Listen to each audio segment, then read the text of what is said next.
แห่งนี้ในวันและเวลาเดียวกันนี้เป็นประจำทุกวันเมื่อใกล้ขันตั้งลุกได้แล้วเนอะลุกได้แล้วเปิดร้านขายของได้แล้วเตรียมตัวทำทุกอย่างจะได้ไปทำการทำงานไปค้าไปขายกันมัวนอนสันหลังยาวนะมันดีนะ จะไม่ได้กินนะเอาละโยมทั้งหลายตอนนี้ไปเอามาไหว้พระสวดมนต์ตั้งใจถวายพระพรชัยมงคล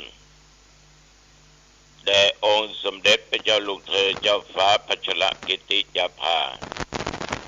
ขอให้พระองค์ท่านนั้นได้หายเจ็บไข้ได้ป่วยจากอาการพระประชวรขอพระองค์มีสุขภาพแข็งแรงกลับมาดั้งเดิมมีพระชนมายุ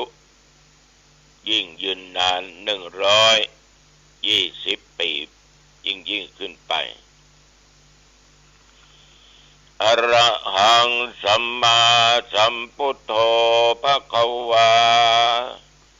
พระผู้มีพระภาคเจ้าเป็นพระอรหันต์ดับเพลิงกิเลสเพลิงทุกข์สิ้นเชิงตรัสรู้ชอบได้โดยพระองค์เอง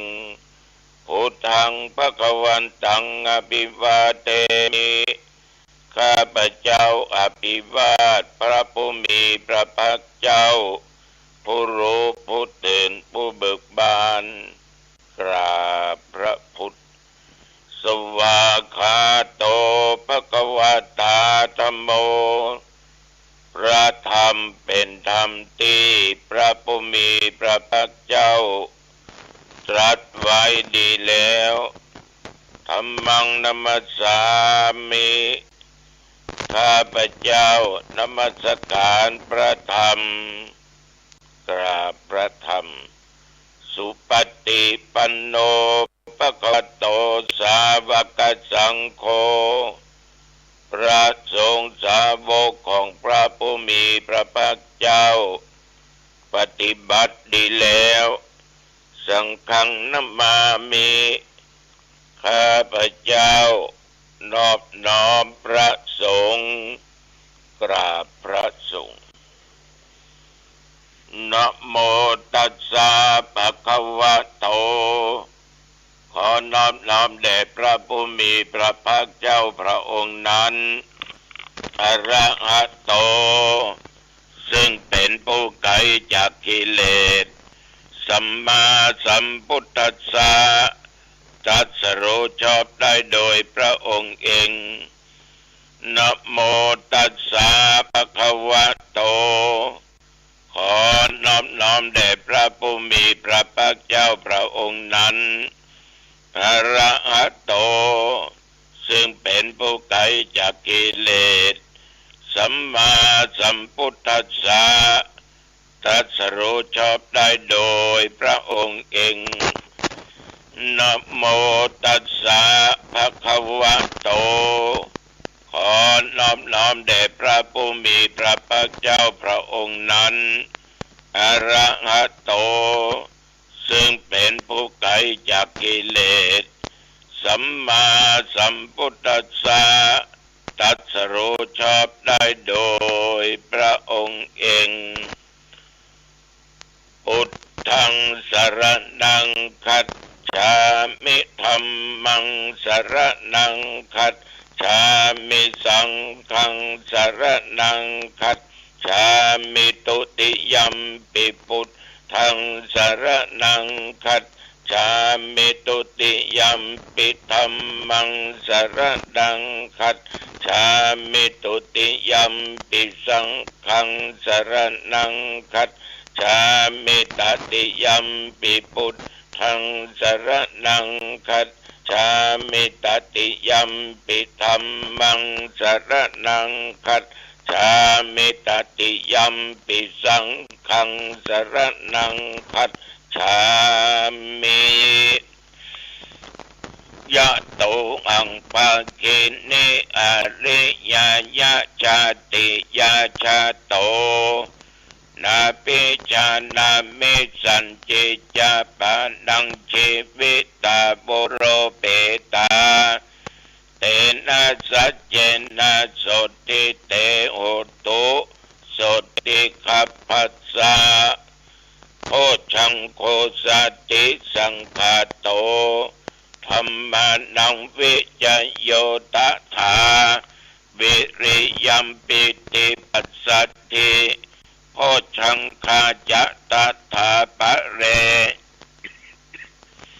สัมมาทุเปกขะโพชังคาสัตเตเตสัพพทัสสินามุนินาสัมมาทัคขาตาภาวิตาภาอุลิกตาสังวัตตันติอภิญญายะนิพพานายะจะโพธิยาเอเตนะสัจจะบัจเจนะโสติเตโอตุสัพพทา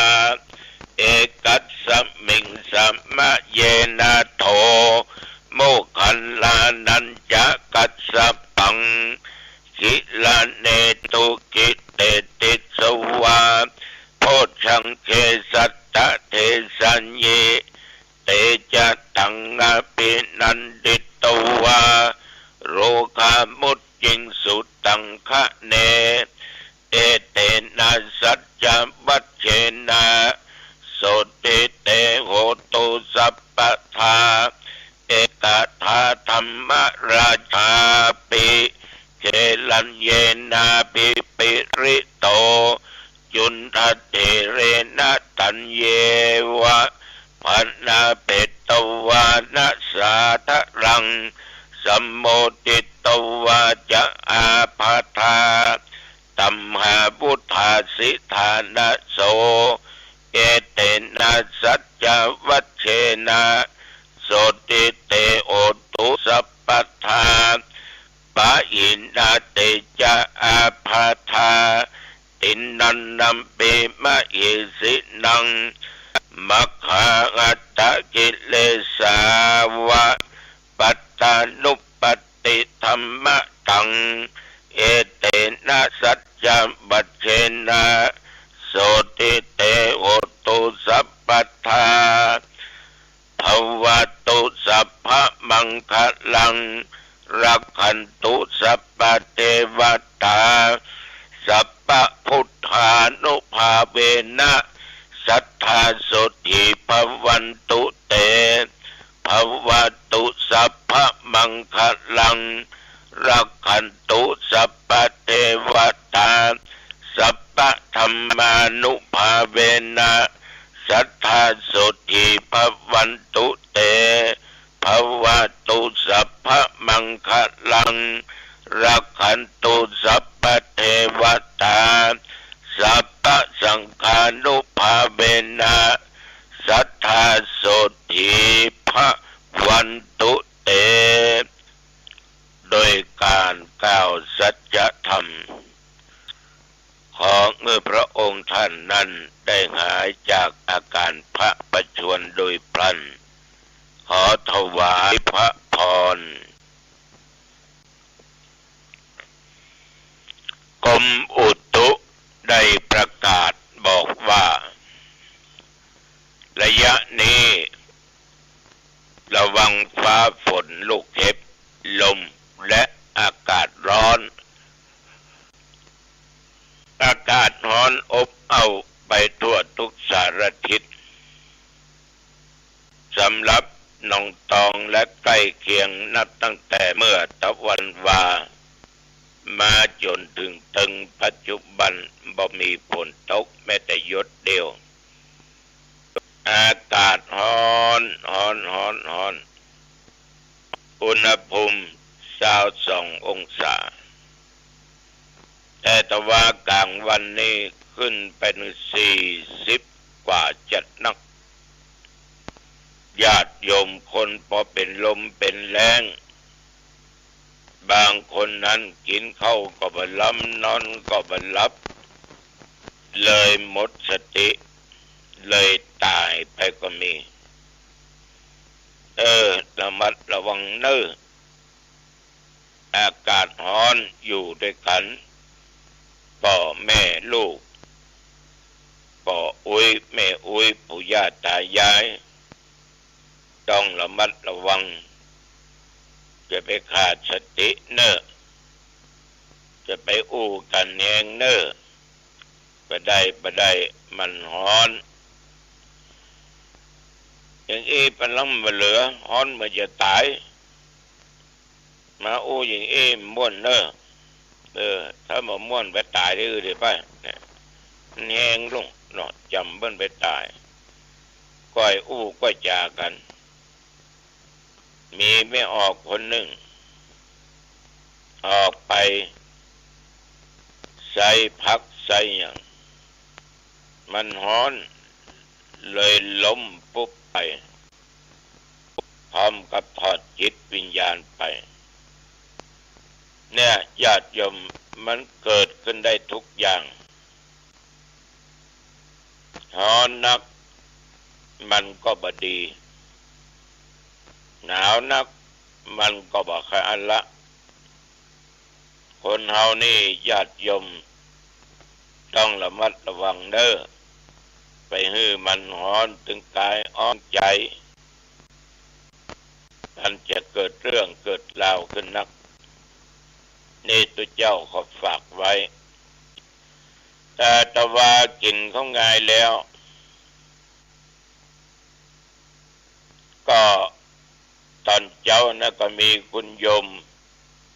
แสงล่ากับลูกอ่อนอนงก็ได้พากันไปกระทำบุญถวายโภชนะอาหารวัตถุทายทานพร้อมปัจจัยอีก2,000 กล่องบุญเพื่อสมทบในการซื้อเครื่องมือการแพทย์เครื่องช่วยหายใจไว้ห้อง ICU โรงพยาบาลลังดงก็ทานไปหาพ่อชวนนะที่ล่วงลับดับขันไปก็ขอบุญกุศลนี้จงไปรอดไปถึงนำจิตวิญญาณของพ่อชวนนี้ไปเกิดทางสุคติโดยจิมเจอต่อจากนั้นกินของงายก็ไปงานฉลองพัด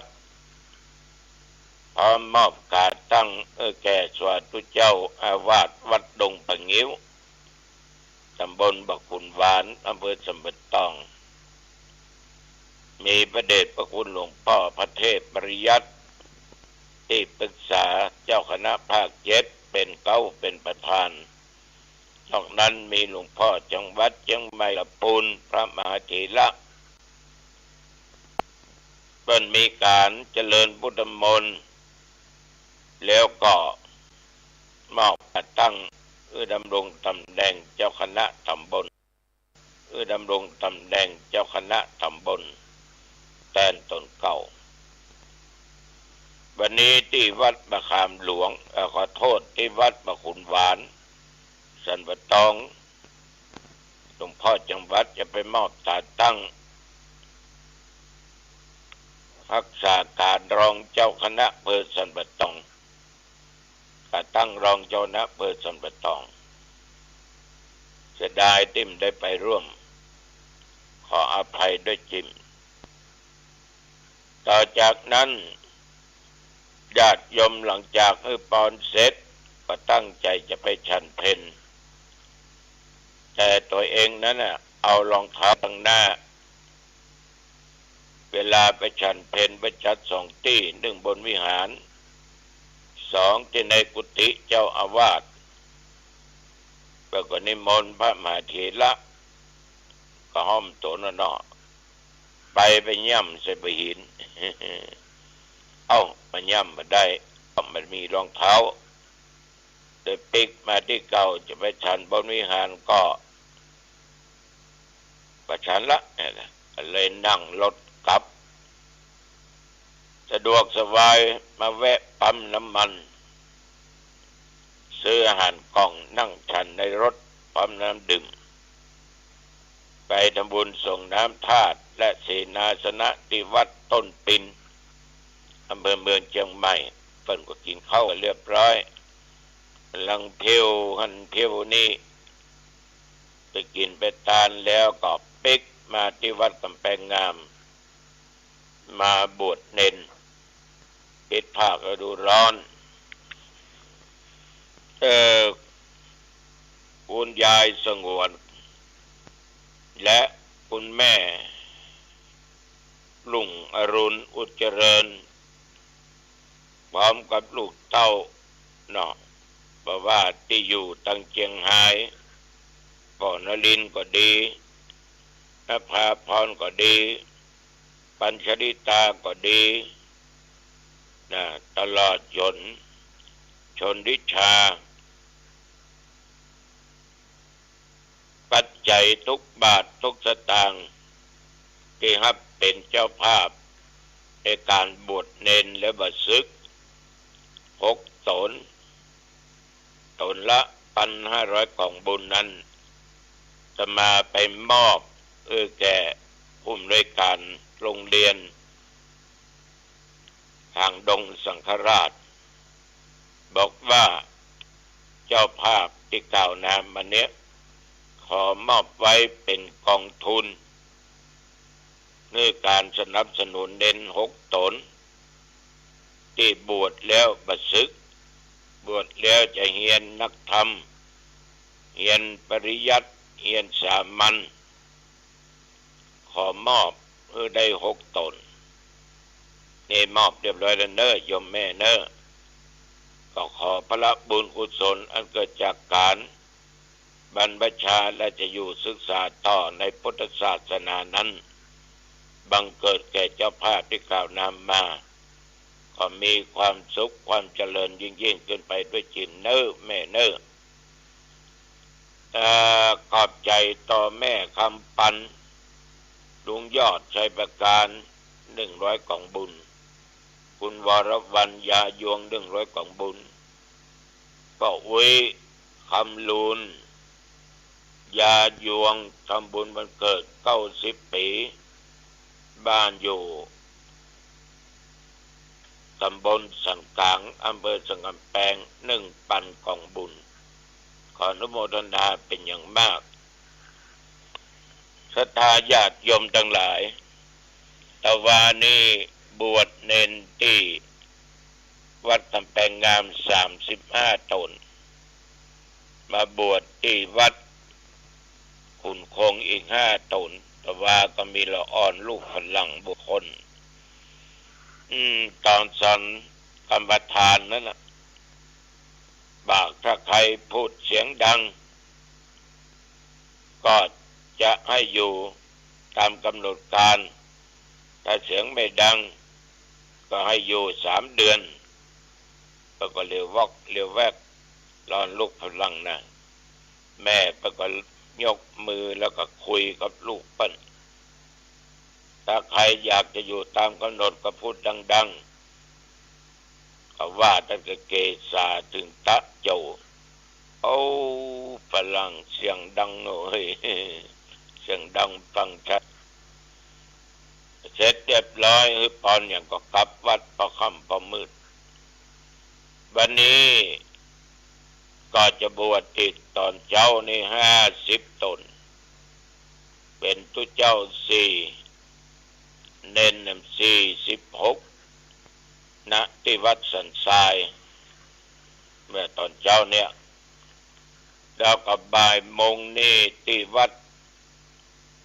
กฐิวันปาฐานตำบลสันพักหวานวัดเจ้าคณะตำบลก็จะมีการบวช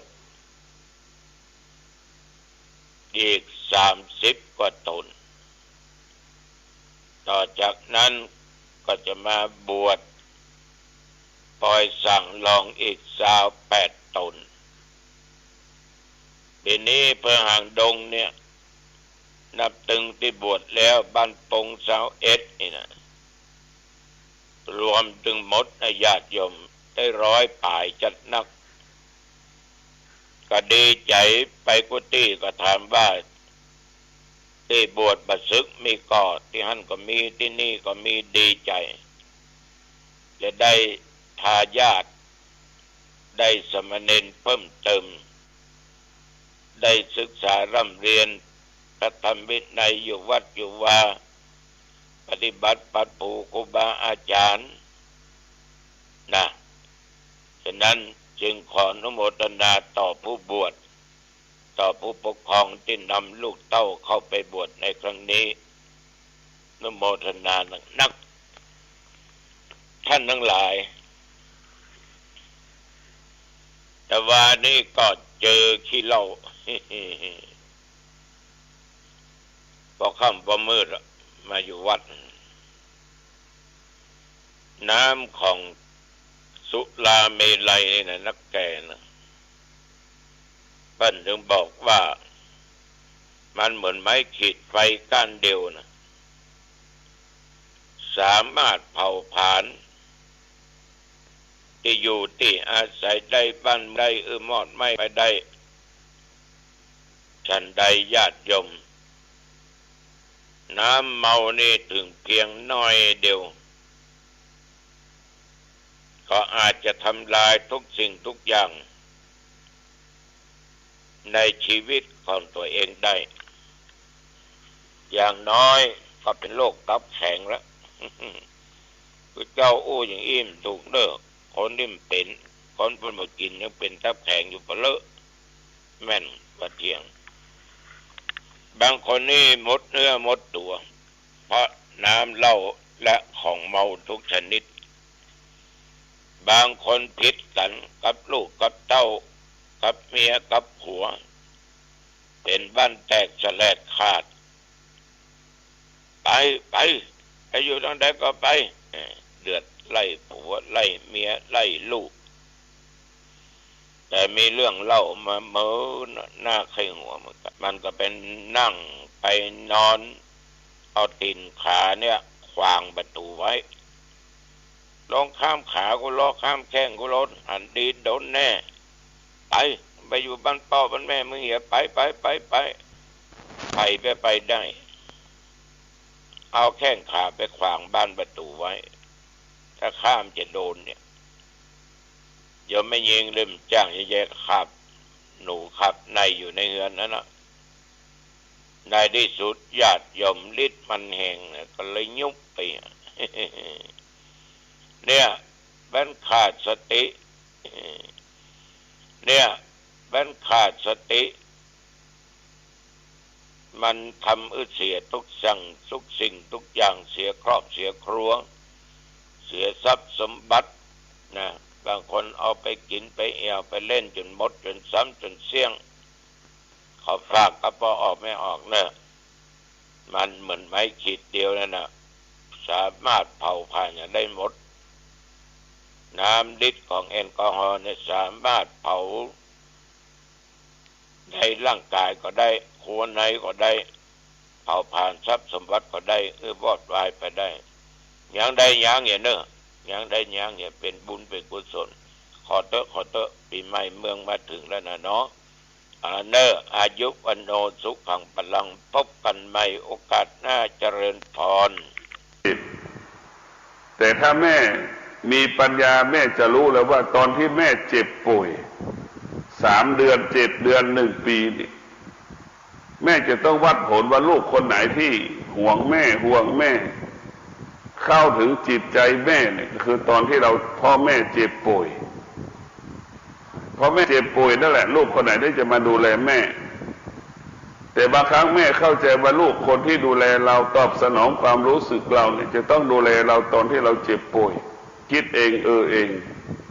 พอเราเจ็บป่วยจริงๆลูกคนนั้นก็ไม่ได้ตอบสนองไม่ได้ดูแลเราเลยเห็นไหมลูกอีกคนหนึ่งที่ไม่เคยตอบสนองเราตอนที่เราไม่เจ็บไม่ป่วยไม่เคยตอบสนองเราเลยแต่พอเราเจ็บป่วยลูกคนนั้นกลับมาดูแลเราเห็นไหมคือมันก็จะหลงทางไปหมด อันนี้คือสุขเบื้องต้นของชาวโลกแต่ว่าสุขขั้นที่หนึ่งสุขขั้นที่สองก็คือสุขจากการนั่งสมาธิสุขเกิดจากการมีสมาธิสุขเกิดจากการมีสมาธิก็คือทำงานไม่ผิดพลาดถ้าเป็นชาวโลกทำงานไม่ผิดพลาดเป็นที่ยอมรับของคนทุกๆคนเมื่อเราสุขเกิดจากสมาธิแล้วทำอะไรก็ถูกต้องชอบธรรมทำอะไรก็ตรงต่อเวลาซื่อสัตย์ยุติธรรมเจ้าของกิจการผู้บริหารองค์กรนั้นก็ชื่นชมชื่นชอบเวลาพิจารณาตำแหน่งเพิ่มเงินเดือนบุคคลที่มีสมาธิก็ได้รับการเลือกตั้งหรือเพิ่มเงินเดือนมากกว่าคนที่ไม่มีสมาธินี่แหละคือสมาธิก็ทำให้เรามีกินมีใช้ทำให้ชีวิตเราอยู่สะดวกสบายขึ้นไปสมาธิจะทำให้เราอุดมสมบูรณ์ด้วยทรัพย์สมบัติและปัจจัยสี่นะความทุกข์อีกตัวหนึ่งที่เกิดจากการไม่มีสมาธิเห็นไหมแล้วก็ย้อนอีกความทุกข์เกิดจากการไม่มีสมาธิคิดก็ผิดพลาดพูดก็ผิดพลาดกระทำกันก็ผิดพลาดไม่เป็นที่ยอมรับของคนในองค์กรหรือเจ้านายผู้บังคับบัญชาเวลาพิจารณาตำแหน่ง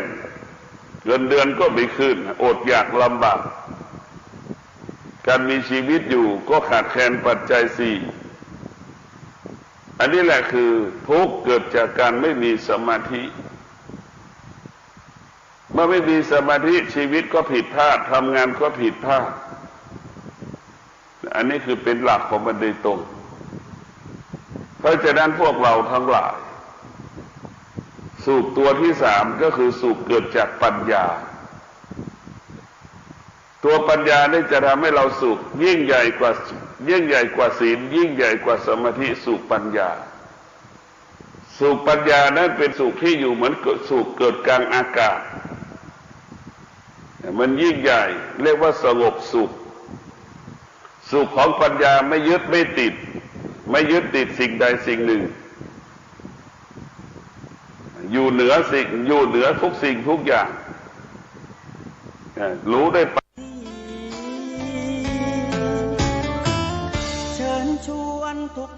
ขอเชิญผู้ใจบุญร่วมทำบุญทอดผ้าป่าสามัคคีประจำปีพุทธศักราช 2567 พิธีพุทธาภิเษกอบรมสมโภชฉลองครบรอบวัดดอนตัน 286 ปี ถวายเสนาสนะศาลา